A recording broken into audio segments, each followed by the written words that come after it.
Good evening, everyone. We're thrilled to have all of you here with us tonight, both here in the room and those of you who are joining us via our live stream.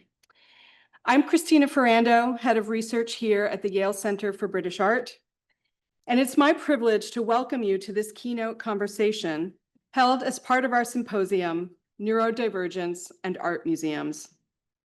One of the central questions guiding our conversations over the next 2 days is how can we imagine art museums as public spaces that embrace and engage individuals with a diverse range of neuro abilities, creating opportunities for dialogue, connection, and innovation. At the YCBA, we are committed to making our spaces more inclusive. We know that accessibility enhances the experience for all visitors, and we also recognize that this work is ongoing. Through this symposium, we hope to better understand the museum experience through the lens of neurodivergent visitors. By bringing together voices from museum education, medicine, public health, architecture, and design, we aim to explore how museum environments shape neurodivergent experiences and how we can identify and address both visible and invisible barriers to access. With that context in mind, it's a pleasure to turn to tonight's keynote conversation, Neurodivergence and the Art Museum. This evening's discussion features Stuart Neilson, PhD, in conversation with Justin Berry, creative producer and project director at the XRPeds lab, Yale Center for Immersive Technologies and Pediatrics. Together, they'll explore how neurodivergent people experience place and space within museums, and how we might advance our understanding and responsiveness to those experiences.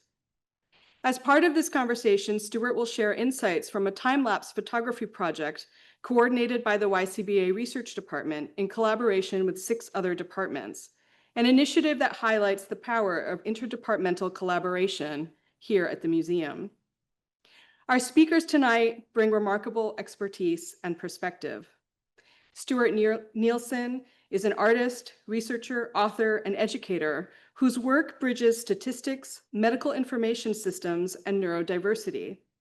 Diagnosed with Asperger's syndrome in 2009, he brings both personal insight and academic expertise to his work on autism and disability studies. Stuart has taught and researched in higher education since 1987, including 8 years at Brunel University as Director of Medical Information Systems. He holds degrees in computer science and mathematical modeling and a diploma in disability studies. Justin Berry is an artist, educator, and creative producer whose interdisciplinary work explores personal agency in virtual spaces. At the Yale Center for Immersive Technologies and Pediatrics, he leads projects that use immersive media to improve youth health outcomes and foster creativity across disciplines. Before we turn things over to our speakers, I want to take a moment to thank the many colleagues and partners whose support made this symposium and tonight's conversation possible. Our gratitude goes first to Linda Friedlander, Senior Educator for Engagement and Outreach at the YCBA, whose vision and dedication as conceptual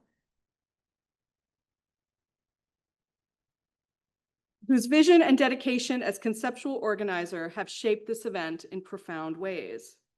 We also extend our thanks to Yale Student Accessibility Services, who made it possible for undergraduates to meet Stuart over lunch today, and to our campus partners, the Secretary's Office, the Office of Institutional Equity and Accessibility, and Facilities for their invaluable support. Finally, deep thanks to our research team, Claire Tonks, Gemma Field, Jen Collins, and Susie Beckham, whose behind-the-scenes efforts brought this symposium to life.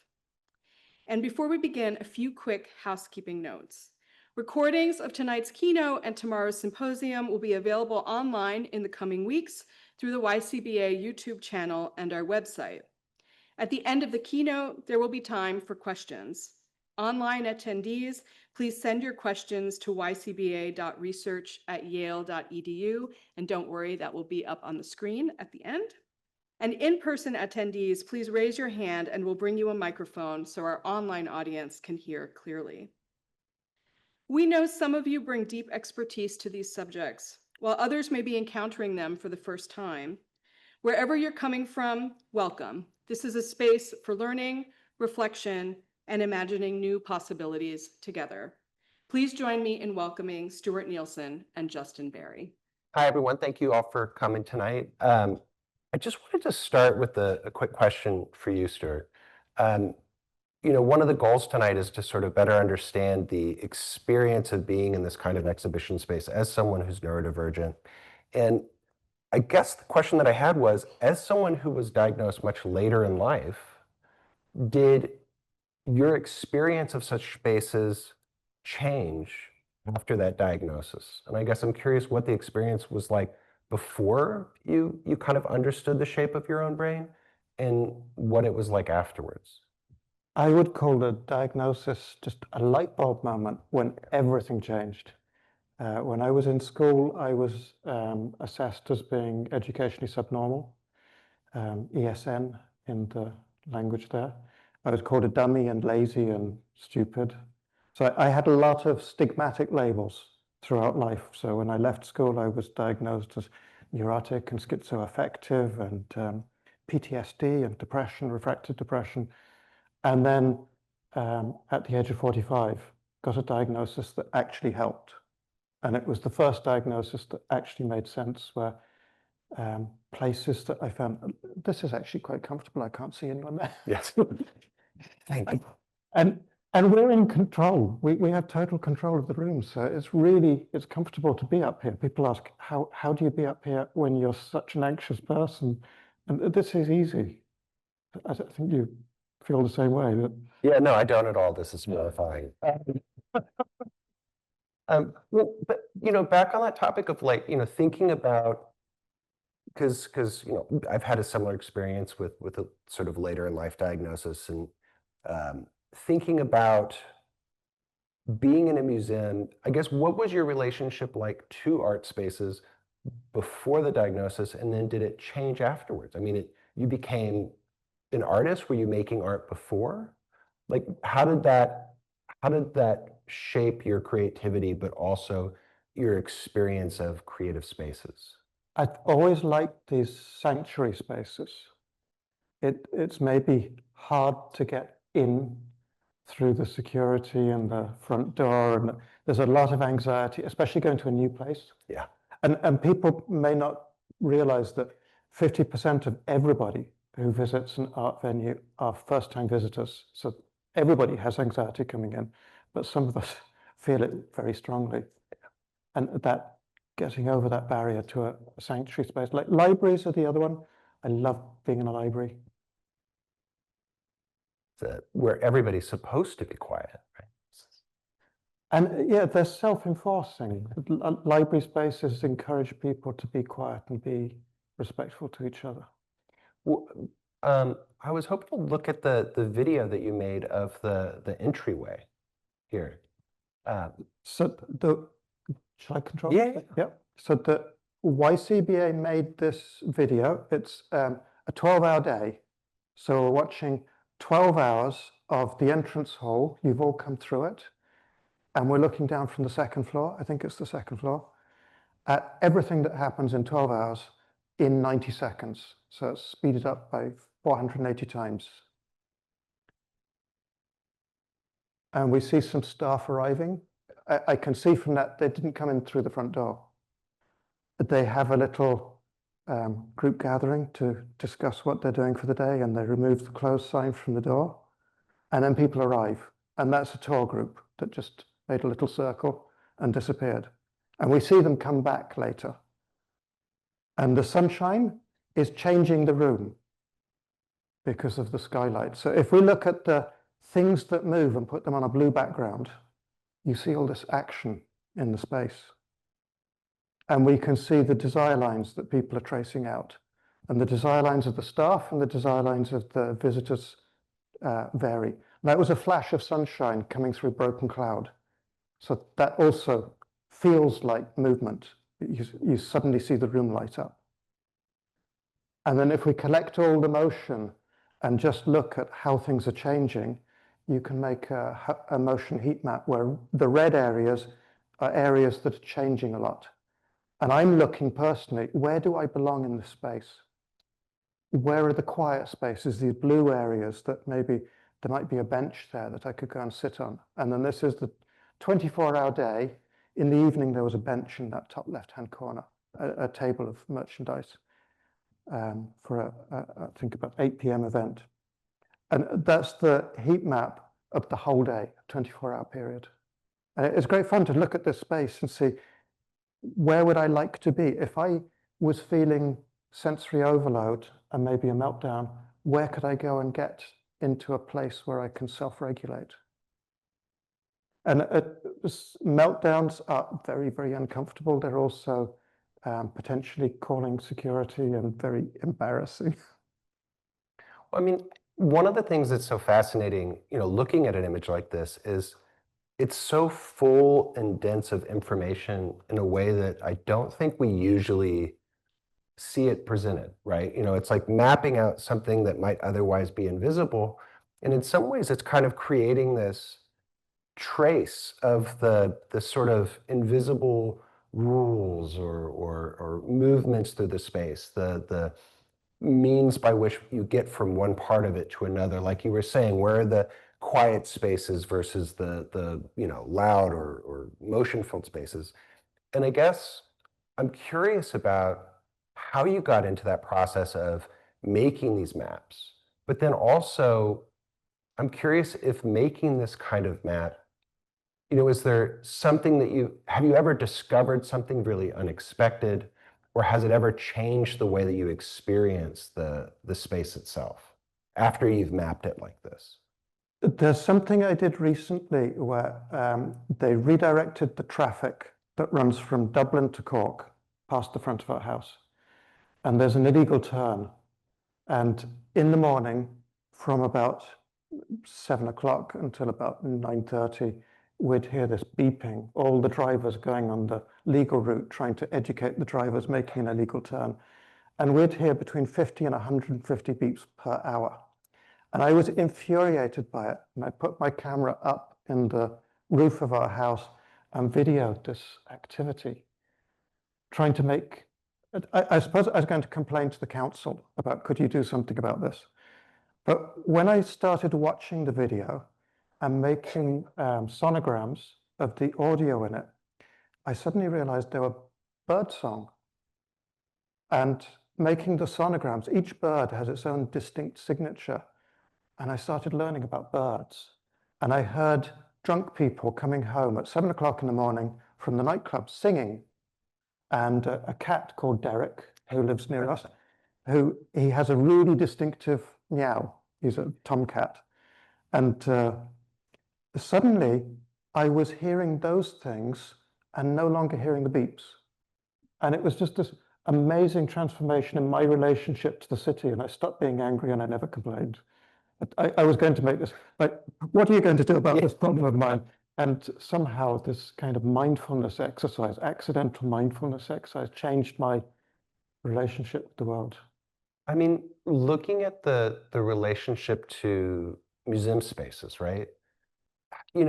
Making these kind of maps where in some ways, like, a lot of the social rules, I mean, something we've talked about, the social rules that govern what we're supposed to do or not supposed to do in a space, that's not always accessible or visible to everyone, right? With depending on the way that we experience the world.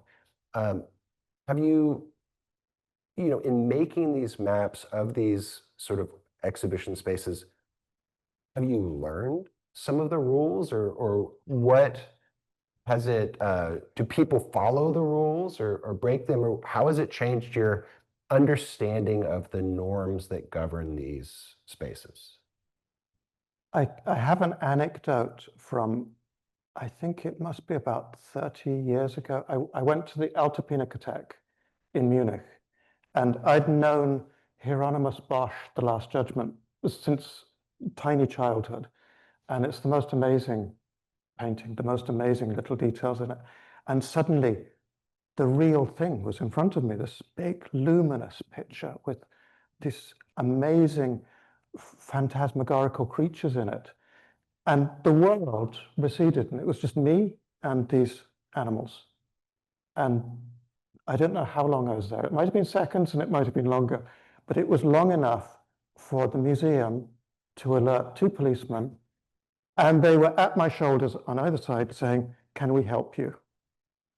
And I was obviously engaging with the art in a wrong way. And then I see other people, they go in, they're noisy, they're in groups, they don't follow the one-way signs, they're noisy where it says quiet, they're quiet where it says noisy, they eat. Yeah. And now it's the selfies. So the selfie sticks come out, and I don't understand, how do people negotiate that set of rules that they don't argue with each other? And when I do something that I think is completely harmless, I find I'm being escorted out by security.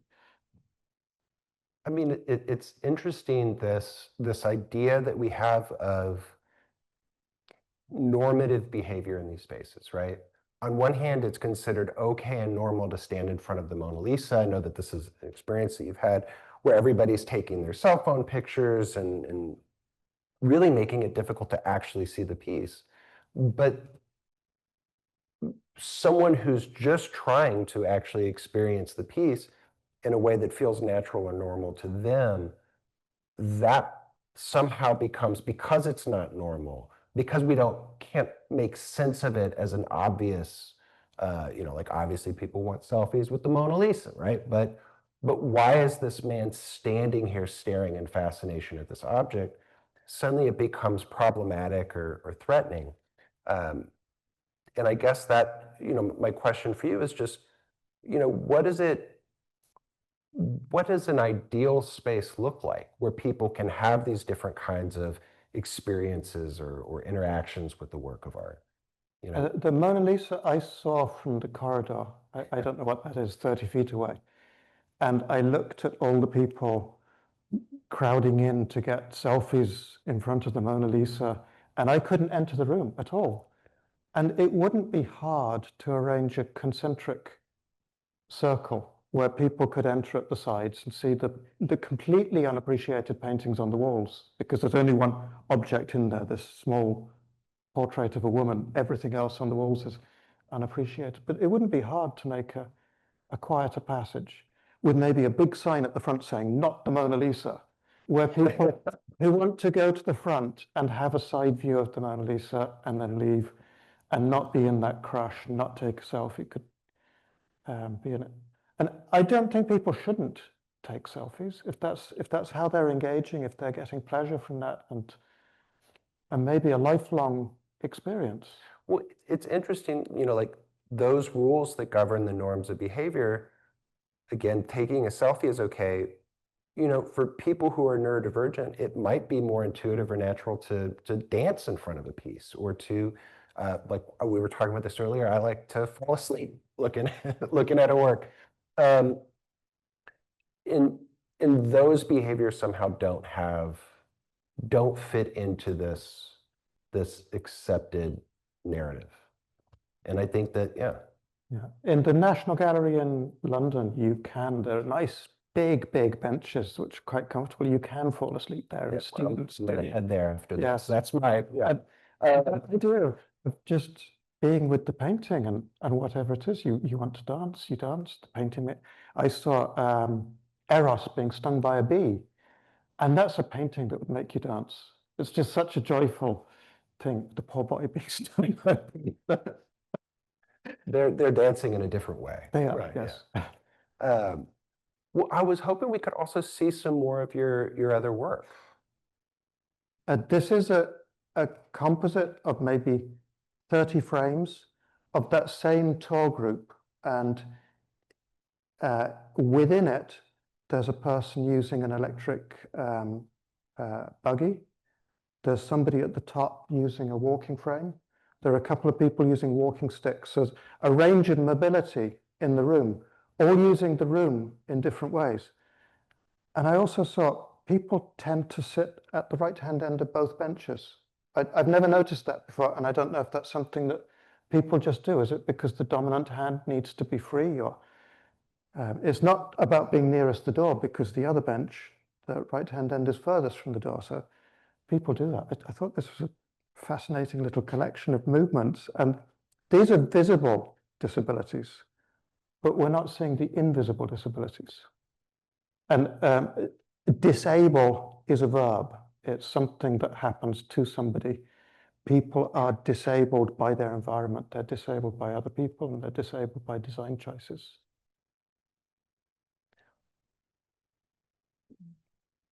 You know, it's funny thinking about this idea of invisible disability, right? We often think about making spaces accessible. You know, there are multiple challenges to entering a building, right? Sometimes the challenge to entering the building is physical, right? Like just actually physically being able to get in. But sometimes it is emotional. You know, you were talking about the nature of these sort of I forget the word you use, but these spaces like museums or government buildings that have this kind of institutional facade that can be kind of intimidating to go into. You know, you have to pass through security or guards, and when you're in a room, you know, there's cameras and security people watching you, observing you, making sure you're, you know, behaving normally. And you know, I think that's, I guess I'm just curious about your take on that kind of barrier to I experience. think I might have said judgment. Judgment. The fear of judgment, that surveillance and judgment, that it's not just that we're doing the wrong thing, it's that somebody is looking at it and judging. And I compared this to places of worship. All religions, they have places of worship which are accepting of a wide variety of behavior, that they encourage people who have support needs to come and gain support from faith, from ritual. And it's really interesting to look at worship spaces of how they create enough space for everybody to be there and to engage in different kinds of behavior without conflict. Yeah. So if I step onto that one. And so tell us a little bit about this piece here and what we're looking at in these images. This is from an exhibition by Magda Mustafa called A Sock in the Eye. And it's the Royal Danish Academy of Art, which is a very elite institution that a particular kind of person is present in, is represented in, is portrayed in. And what they imagined is, what would this look like if you fantasized about a truly accessible space for everybody? And I did the video work here where the first pair of images on the left are Kongens Nytorv, the King's New Square in Copenhagen, looking out at how people move across the square. And then the second one is the courtyard. People come through the open gate and they see ahead of them the door that enters the academy.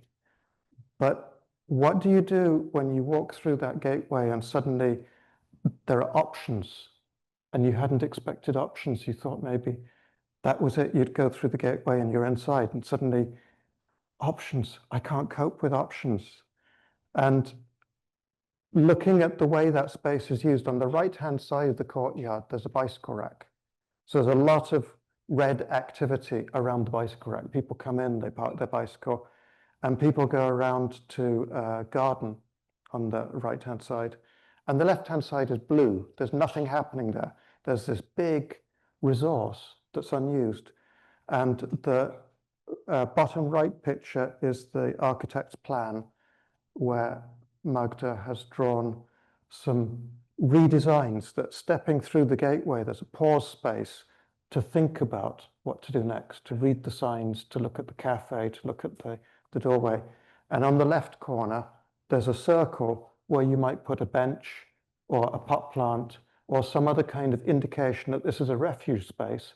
And if you want to go and take a moment to orient yourself, you could go and use that corner because it's not being used for anything else. It's funny thinking about the way that these refuge spaces are created, and how you were talking about with the Mona Lisa. I love that idea of not the Mona Lisa, right? This is the more complex. I know that I remember you mentioning there was something about the environment here that also created a kind of unintentional island of calm. Do you remember what that was? It was, I believe, I think it was the "Do not feed the pigeon" sign. Oh, in Trafalgar Square. Oh, that was the other one. Oh, did we miss one? I think we've missed one. Well, I don't see it. Well, I guess the question is, looking at how sometimes the creation of these refuge spaces, sometimes it's not about, putting up a sign and saying, please be quiet here. Sometimes it's just about creating little breaks within the rhythm of the space so that people have a way to naturally drift towards or discover these sort of islands of calm. And I try to find these, what you might call natural experiments. Something Yeah. happened that intervened in the environment. And it wasn't intentional on the part of the designer. The "Do not feed the pigeons" is in Trafalgar Square. I thought that slide was in. And people walk around it.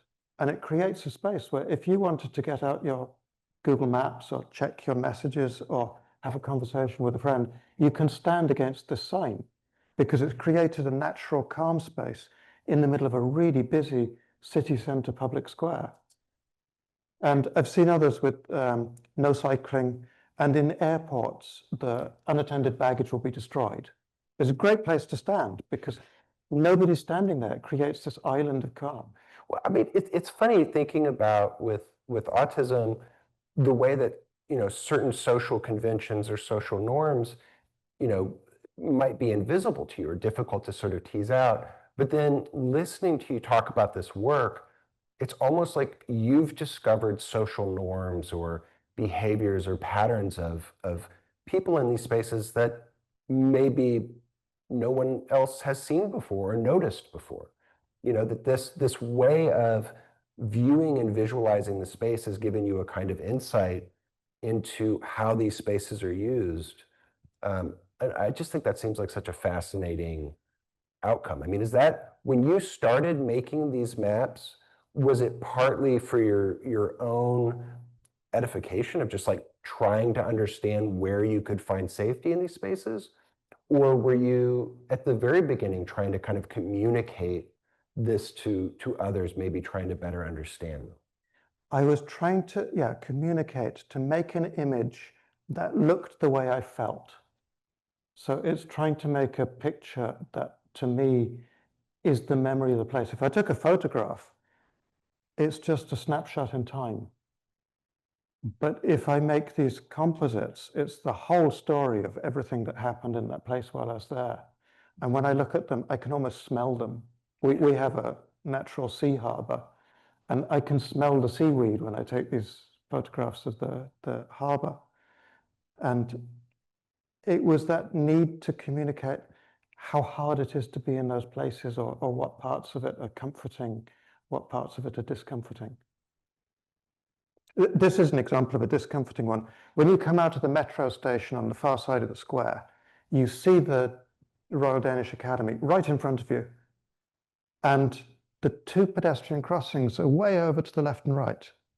And a lot of people walk into the middle of the square across all this moving traffic. And the traffic is bicycles and cars, and they move at different speeds. You get trapped between the two flows and then into the middle of the square, and they have to do it all again to get out of the middle of the square to the gateway. And you can see these stranded people waiting to cross the very busy road. And those things are interesting to discover, where it's completely ordinary and everyday, and so ordinary we stop seeing it. We become habituated.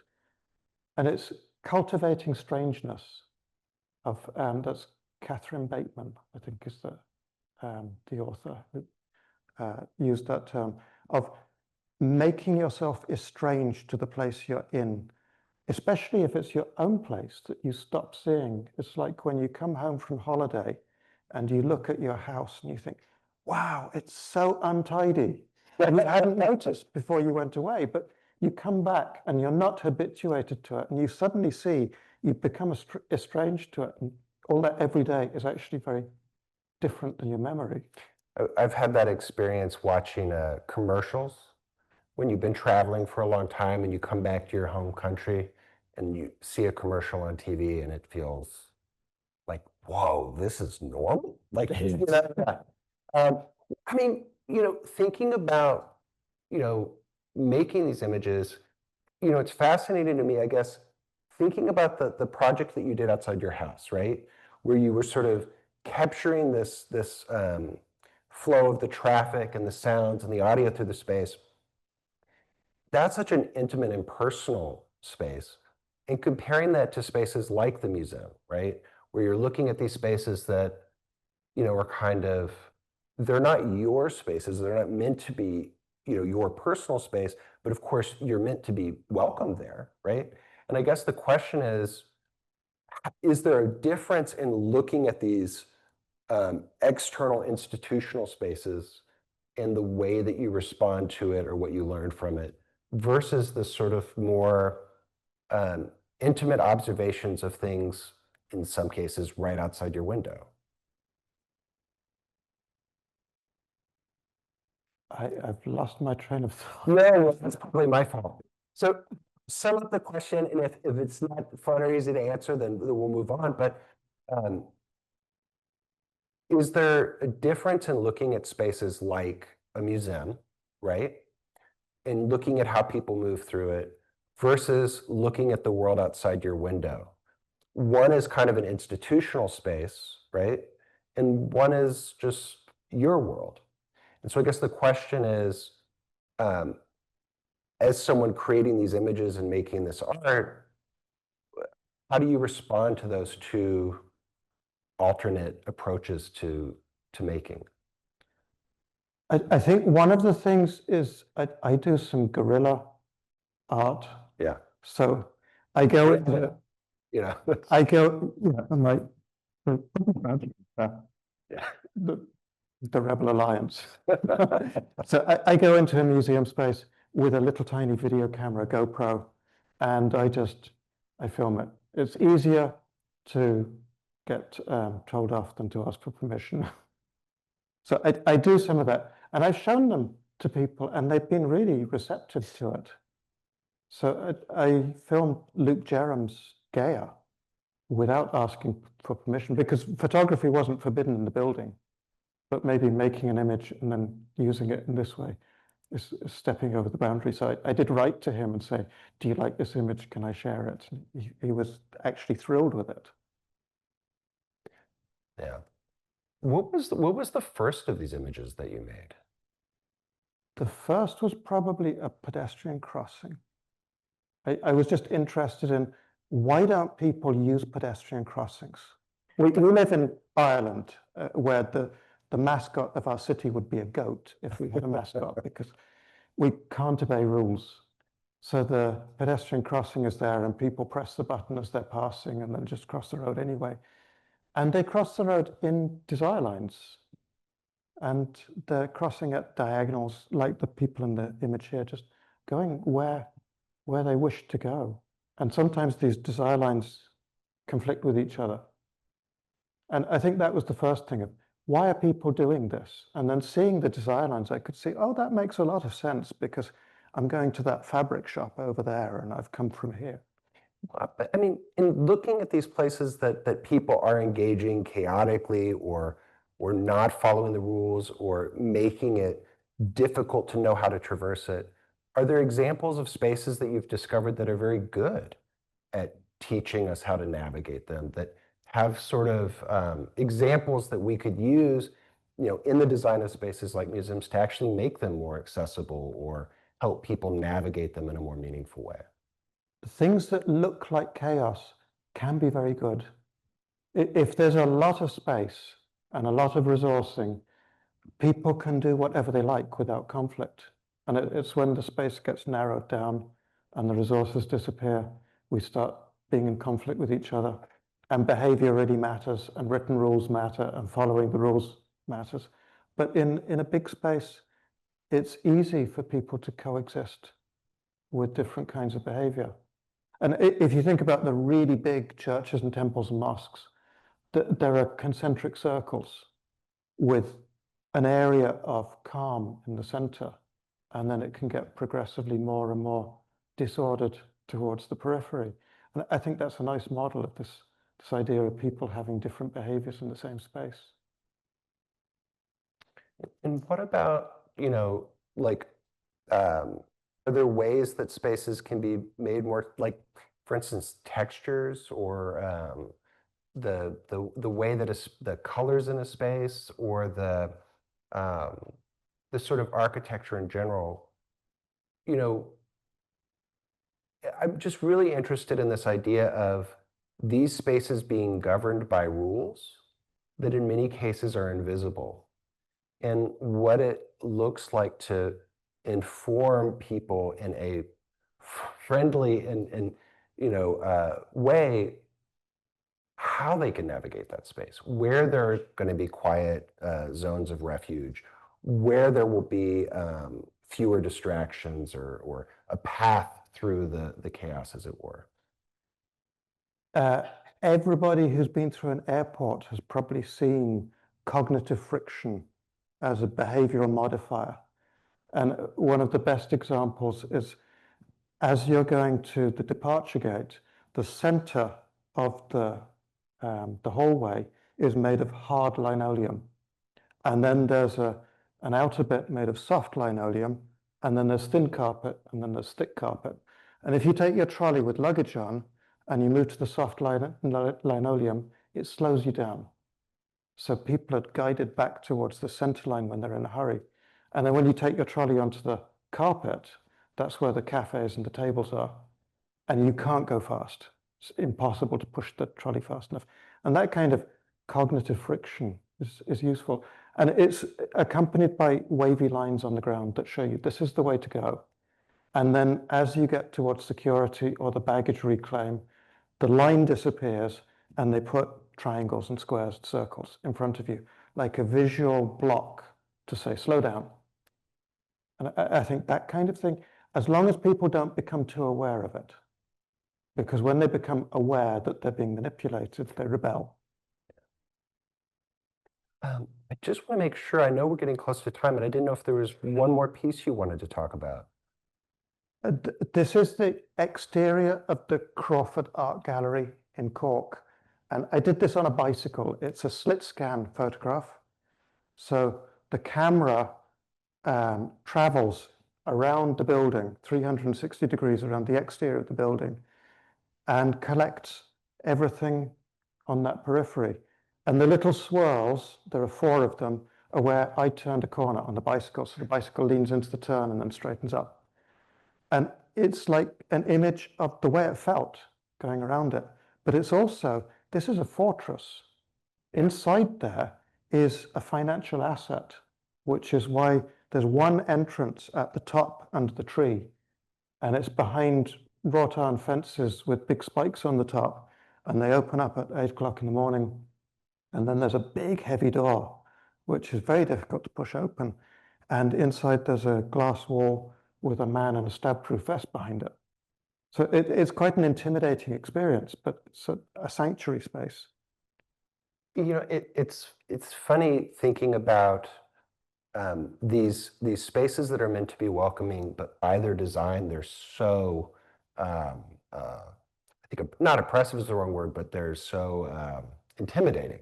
And there was a project years ago that I'd sort of organized an event, and we were looking at virtual reality and trying to figure out what we could do to improve people's experiences with the technology as it was. And one of the ideas was just taking the architectural plans of these spaces and making them available online so people could interact or navigate with them and sort of reduce the stress or anxiety of, oh, well, I'm going to go in. Am I going to be able to find a bathroom? Where am I going to go for help? I'm intimidated by this space. We were thinking about that in terms of, healthcare sites, right? Like people that might be struggling with addiction or something. But I'm curious, I know that you mentioned something about like using Google Maps for this kind of thing. And I guess I was just curious about the strategies that you're aware of for, if we can't change the institution itself, what are strategies that people can do to overcome that anxiety around entrance or feeling like they're permitted within the space? I'm involved with the Autism Friendly University project in Dublin City University, and they actually taught me how to use Google Maps because I was trying to take a bus in Dublin and didn't know how to take a bus. 50-something years old, and I didn't know how to take a bus. And they showed me that the Google Maps actually has the transponders on the bus, so they know exactly what time the bus will arrive. It's amazing. And it buzzes one stop before you have to get off, which is like having a friend with you. And I belong to a support group in Cork, where I live, where we talk about support strategies, and we use Street View. Yeah. So if we go to a hospital or to a new educational institute or any other kind of place that we haven't been before, we all rehearse the route by walking it on Street View and seeing all of the places there. There's a lighting pole just before the door. Maybe if you go around the back, there's a quiet entrance.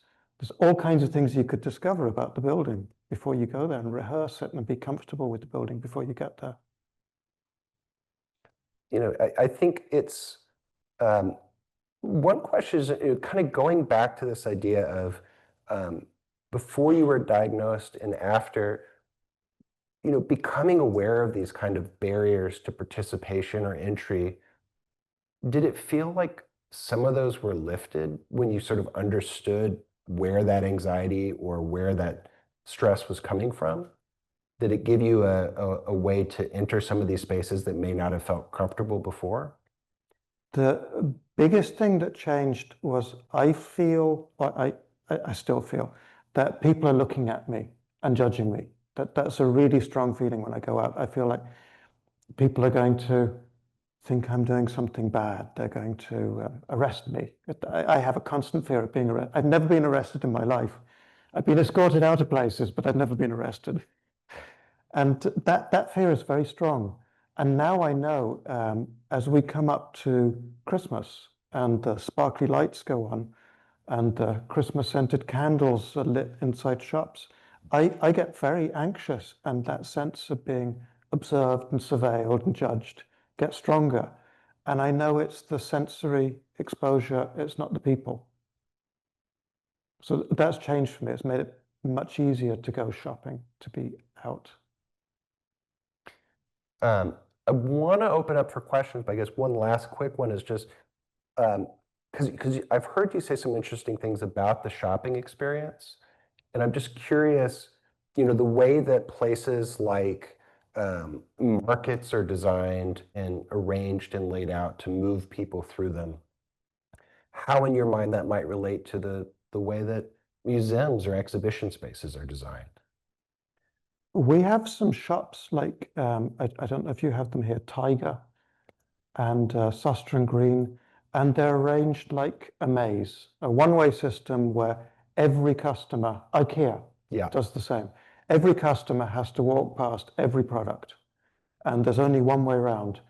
And they've introduced a couple of little, if you know the layout, there's a little bypass that lets you get straight to the marketplace without going through all the furniture.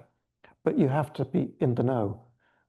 And there are a few places like that that do this thing to you of trying to force you into their version of retail when you don't want to. Well, I feel like I've asked a number of the questions that I was interested in, but the question I really have is for the audience. If any of you have some questions. So should I?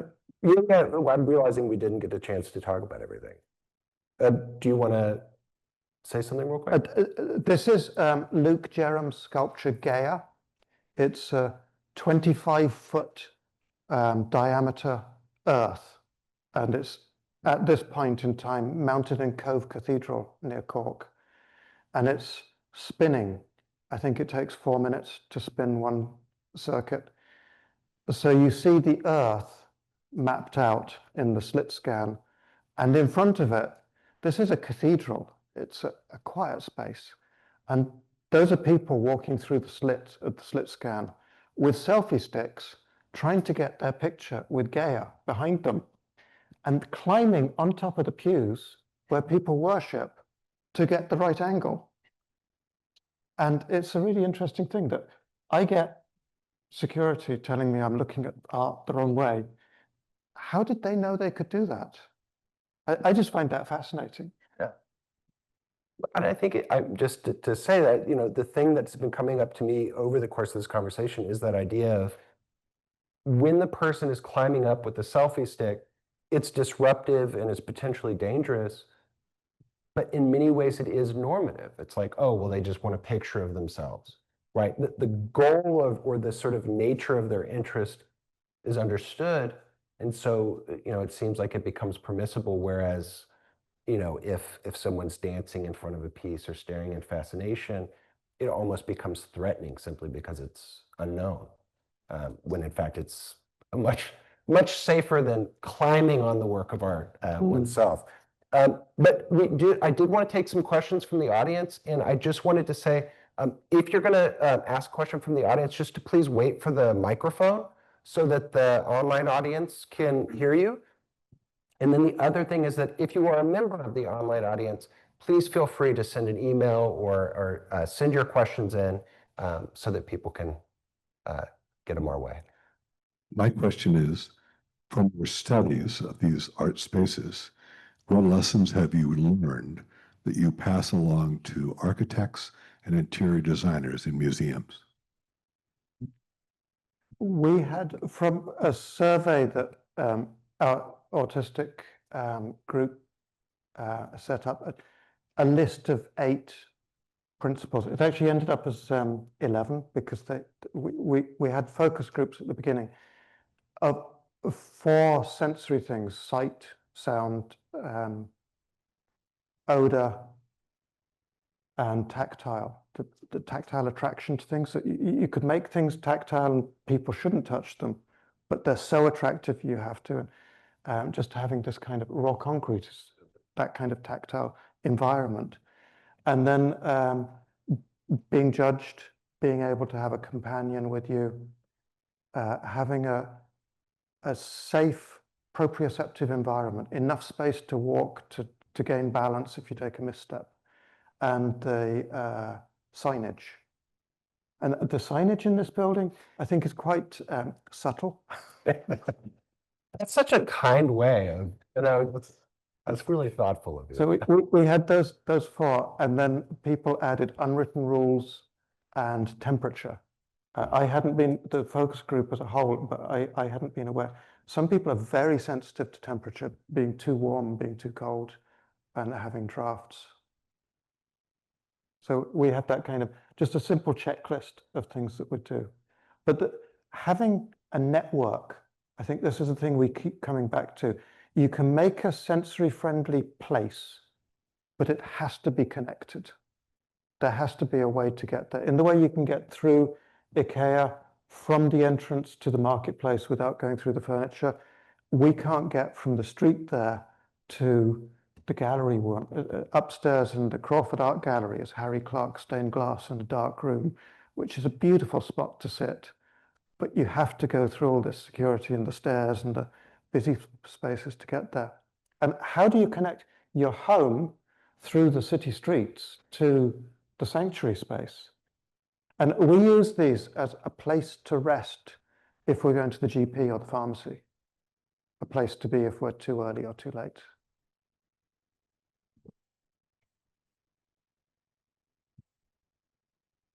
Thanks. Hi, Stuart. It's lovely to hear from you again. I'm thinking about something that you mentioned at lunch today and the fact that you were born in Egypt and moved around a lot growing up. So I was wondering if there was anything that you noticed about how people organize and occupy space differently throughout your travels, and if there's anything that has really stuck with you and how that's manifested in your art or how you live. People have very different senses of personal space in different countries. We went to Singapore, and people are very compacted in Singapore against each other. It's normal to brush up against strangers in the street. And some other places, you keep a big personal zone around yourself. And Temple Grandin writes about this, of the the cattle flight path, that there's a kind of oval around the cow's head. And if you go into the elongated oval behind their head, the cow moves forward. And if you move into the small one in front of it, it will charge you.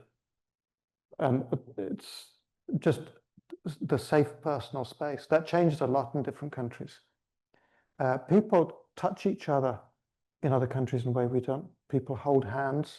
I grew up in Pakistan, and men walk around holding hands. That's a normal thing to do and take up more space. It's a very good way of taking up space when you want to look at art, holding hands with the person you're with. We do it. And using a digital camera. The bigger the camera, the more space people give you. I don't know if that answers your question about culturally. There are lots of cultural differences like that, of how people respect the space of others and how people respect age. I think we've really stopped respecting age in Ireland. Old people don't get given space.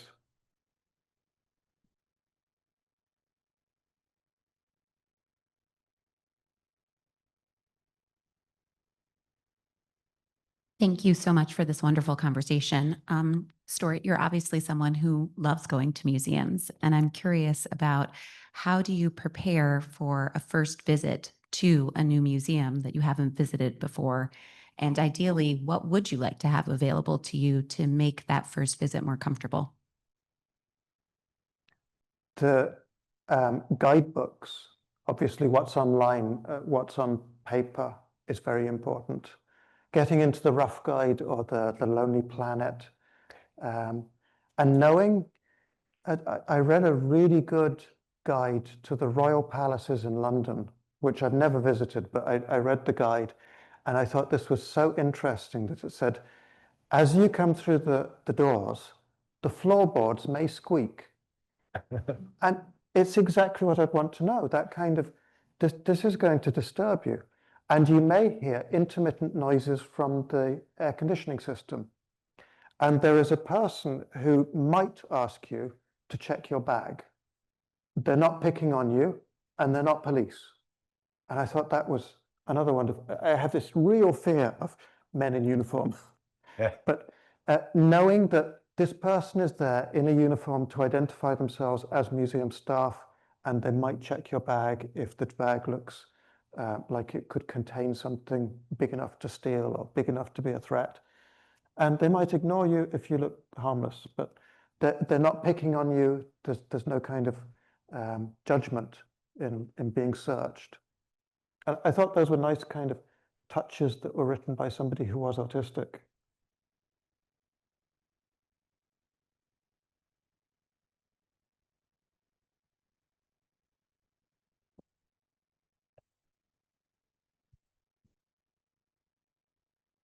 It is an absolute pleasure to be here and hear your experiences. I am a teacher and I teach students with disabilities, and they range from having autism to having emotional disabilities. And I always want to get a student perspective. And so I'd like to ask you, knowing what you know today and thinking back to when you were in school, what would have been a sensory-friendly classroom look like for you? And what instructional practices or methods would have helped you learn without so many obstacles? When I was in school, I was made to sit in the front row. All the bad kids made to sit in the front row. It was noisy. We had maybe 30 people in a class. It was hard to read on a blackboard with chalk and not have anything to take away unless you'd managed to copy everything down. There wasn't time. And I always felt everybody else knows the homework. Why don't I? Because all the homework was given as verbal instruction. And we didn't have written homework. I can't find, if I go to the doctor now and I'm given this medication for something and I'm told how to use it. I go home, I have no idea what she said because it just doesn't get into my mind unless I see it written down. So she knows, she's actually very good. She writes down the instructions for me.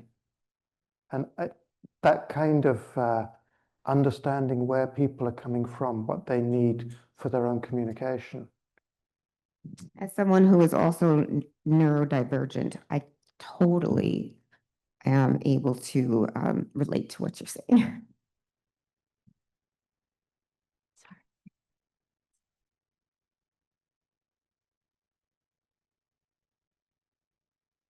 Thank you. You both, this is a very interesting talk. I appreciate it. I do have a question. First, though, I just want to mention the wonderful time-lapse video we saw that you built your art from happens to be the result of the young man hanging out in the back over there named Michael Ibsen, who did a wonderful job on that. We appreciate him. My question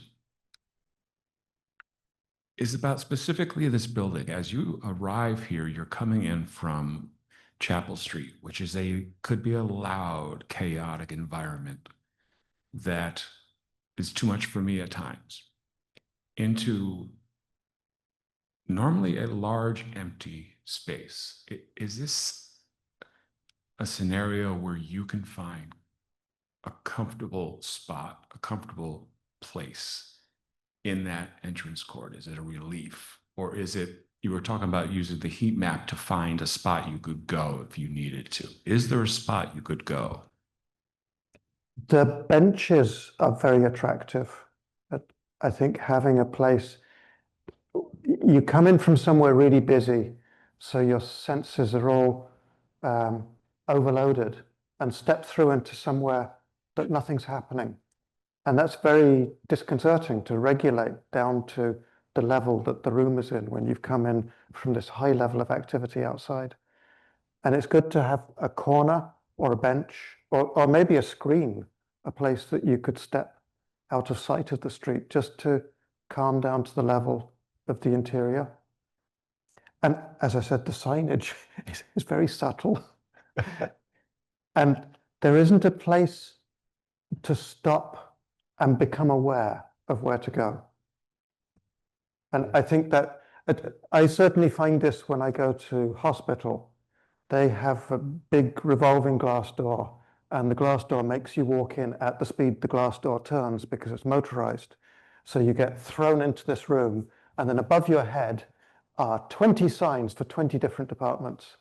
And somehow you're supposed to read the sign and go to where you want. And I see other people going very fast. They're probably regulars or staff, but I stand there and I'm in the way of the revolving door with people running into my back, trying to read the sign. And we also have the signs in Ireland in the health service, the National Health Service, are written in blue on a grey background in Irish, because Irish is the first language. And most people don't speak Irish. It's the first language. It's very symbolic to keep a language that's not British. Yeah. So the English is written in silver on a grey background in italics at half the size of the Irish. So you come in, and if you speak Irish or read Irish, the signs are maybe easier, but if you speak only English, read only English, you're trying to read this italicized silver writing on a grey background, and you're in the way of the door. And there's nowhere else to read it except standing with these people coming in from behind you. So like in the Royal Danish Academy, making this pausing space where people are allowed to stand and wait and gather their bearings and rally themselves before they move on and decide which place they're going to. I asked them, would they be able to video that? And they said no, because of privacy, of course. And could they put a big planter with a palm tree in it in front of the door, which would make the people move around like that "Don't Feed the Pigeons" image. It would make people diverge around the pot plant, and there would be a little refuse space there. So you could stand in front of the palm tree and look above it at all the signs. and they also refuse to do it because it's hard to clean a pot plant in a hospital, and they have to keep it clean. But I just want to say how much I love your observations about, that sometimes you think about, well, what is the solution to this problem? And there's this sense, it's like, well, we'll have to tear down the front of the building, and we'll have to do this. But, a lot of the time it's something as simple as putting a potted plant somewhere, right? And it just subtly changes the way that people navigate that space and can create multiple ways of navigating it so that people from different communities can make a choice about what's more comfortable or relevant for them. I really love that.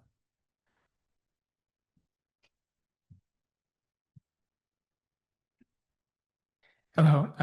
Thank you very much for sharing your work and your experiences. I'm in architecture, but I have a daughter with autism, and she's nonverbal. So one, it's very interesting to hear a perspective from somebody who can self-advocate versus with my daughter, where we have to kind of try and read what's going on and some of the similarity and differences. There's a little bit of a kind of annoying commentary question, but I'll get to the question at the end. So I thought what was really kind of exciting to hear was that idea of like the chaos actually can be welcoming. And in the sense that like in the experiences with my daughter, those might be the moments where her imagination shines because imagination is allowed to happen within the chaos, right? Expectations are lowered because just whatever you want to do is okay. So, she would be one absolutely to point to the pigeon sign. Somehow we have to identify it's not about the pigeons, but it's about the little space that she discovered is a quiet zone. So kind of bigger picture to that when that doesn't happen. So, she was a little girl, we were on the playground, and we'd find that she'd climb up, one of these big old slides, big metal slide, we're not going to chase after her. And she'd just plop herself at the top of the slide and not come down. No matter what we said, she wouldn't come down. And we'd correlate that with like, okay, a few minutes before we had said, her name is Ada, call her. Like, okay, Ada, 10 minutes, we're going home. We're going to get in the car and go home. Well, it turns out that was her way of saying no. Easier than grabbing out her talker and telling us on her iPad. She could just plop herself at the top of the slide and voice to us, quote unquote, voice to us, no. Now, of course, what's the problem, right? Like, what is one of the big rules of the playground? You don't climb to the top of the slide and not go down and back up the line, on the ladder going up with the other kids. So it starts causing, the breaking of these rules causes all these problems. Kids are getting upset with her. We're celebrating it, but other parents are like, what's wrong with this kid? Why won't she go down the slide? So starting to look at the bigger picture, that means she can't do her physical activities, but really it means like going to the playground, we would have to go with, usually just friends, others who are, on the spectrum. And she loses that ability for the playground to be not just activity, but, the place where you develop your social skills. You test them out, you try them out, you see what works, you see what doesn't work, you see who's a friend, who's not a friend. And, so that capacity, that place where that happens is gone. So coming around to kind of the question, in your experience, with the museum and understanding museums and understanding how to navigate them and understanding, better what are the challenges, but what are the sweet spots as well? What are the ways to navigate them? Like, what is the bigger picture that improves your life that like museums are a critical component to it in terms of your experience? I think the chaos is wonderful. The idea that nothing is forbidden, that you're welcome here. You can. But why should the playground, the staying there, is that a problem? I don't know. Of going to the playground, maybe the inconvenience to others. But a playground can be so many different things at different times.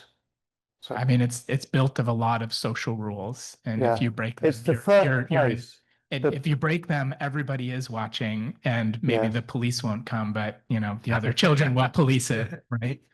It is the first place, the public playground is the first place that we learn to share and learn to negotiate, or should learn to negotiate. Well, I mean, that was the other part. Like, I Mm. think, right, this is about architecture. And I think the idea that, it can be about small things, it can be about big things. But I think it's a people challenge too. And the kind of expectations, that are set or are breakable or are malleable or just are free to be explored. That it's usually towards the end of expectations that are, unbreakable. And Taylor Swift has released a song, Ophelia, and people have linked it to a painting of Ophelia in Wiesbaden. And it's a small museum without the space and the staff to cope with all the world's Taylor Swift fans to take a selfie in front of Ophelia. And maybe, why shouldn't they? Maybe we should reconfigure the space, let them do that. It's going to be a fashion and it'll stop at some point. We can all use the same space in different ways at different times. I don't know if it's a problem necessarily. It's interesting, just this notion of chaos and the idea of chaos potentially being a good thing. Just before this, a number of us were in the gallery upstairs that is a very crowded salon style hang. And I myself was talking about how, as someone with ADHD, I love that gallery because of its chaos. But that chaos can also be challenging, and it's interesting the way that it can be both things. But I want to make sure if we had one more question. Yeah. What led to you finally being diagnosed with neurodivergence? I was in psychiatric, I was actually sectioned, which means you are compulsorily placed in inpatient care for being a danger to himself and others, as the law calls it. And during that time, they went through all the diagnoses I'd ever had and said, these don't really fit.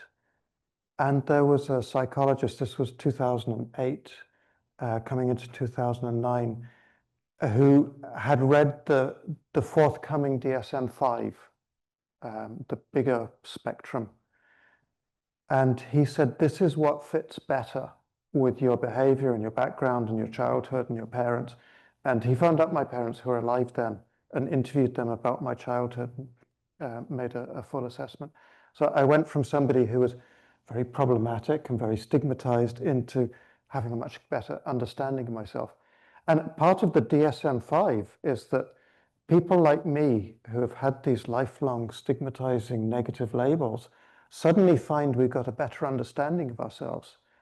And then people talk about an epidemic of autism, that it's now maybe 7% in some schools. And people are saying, but we never had 7% in the past. We had 1% or we had 0.1%.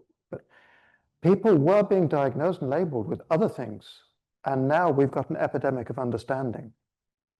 But I think that's where we are now. And when the state looks at it, and we've got to pay for all of this support, they don't want it. So there's a big pushback against this broader neurodivergence. Well, I love ending on the note of an epidemic of understanding. Thank you all so much.